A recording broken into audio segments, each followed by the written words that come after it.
Hello, wonderful people, and I'm glad you decided to follow this week's episode.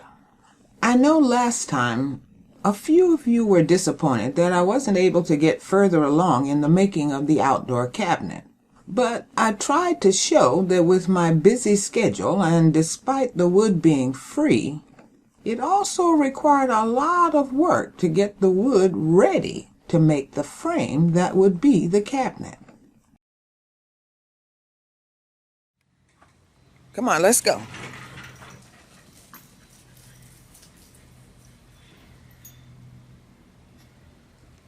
That done, me and Sunny Girl were off to get the wood that would make the sides of the cabinet. Getting the wood went pretty quickly, but I was pleasantly surprised to see on the 70% off pile a good bit of tongue and groove wood with a neat design that I thought might look good on the cabinet doors. Usually this wood has a few defects, but I could work around that. A great find indeed. Back home, I began the process of sanding parts of the frame to get ready to create the sides. Sanding is never fun, but like so much in woodworking, is necessary work.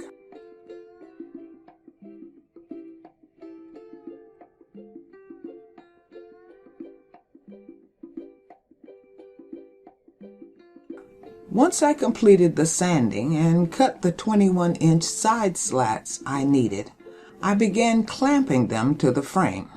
A good example of making adjustments as you go along was I realized it would be a lot easier to simply turn the frame on its side to attach the slats. As you can see, Sunny Girl always likes to be in the mix.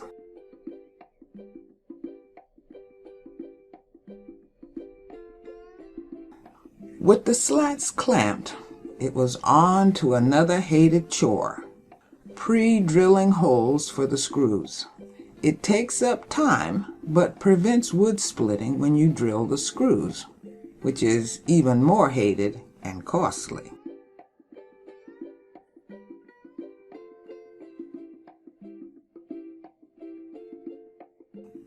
It also didn't help that the shortest exterior screws I had were 2.5 inches long, that I later learned were too long and were coming through the other side of the frame. So, you guessed it, another trip to the big box store for 2-inch screws.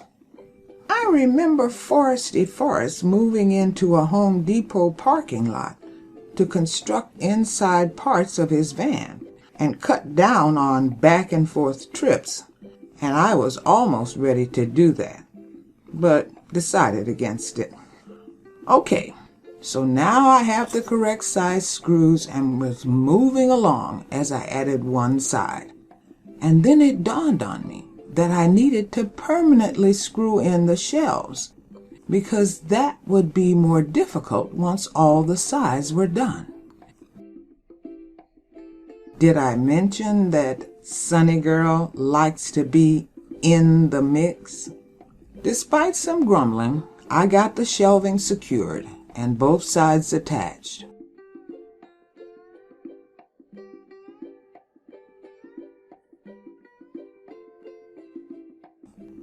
I was feeling pretty good that I could now move on to attaching a faceplate and experimented with some leftover 1/4-inch plywood that would work just fine. No extra trips, and all I had to do was cut, glue, and nail it onto the frame.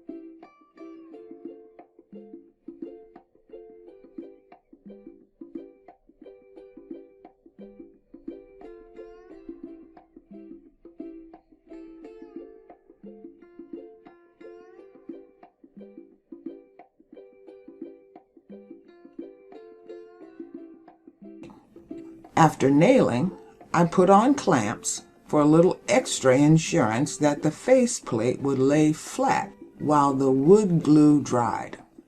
There wasn't much grumbling on this part, and in no time the faceplate was completed.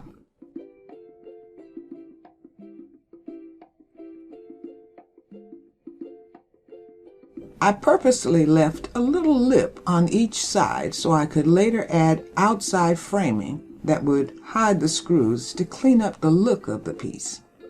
With most of the body of the cabinet completed, I was now ready for the countertop and the magic trick of making a 1-inch top appear to be 2.5-inch butcher block that I will cover in the next episode. See you next time.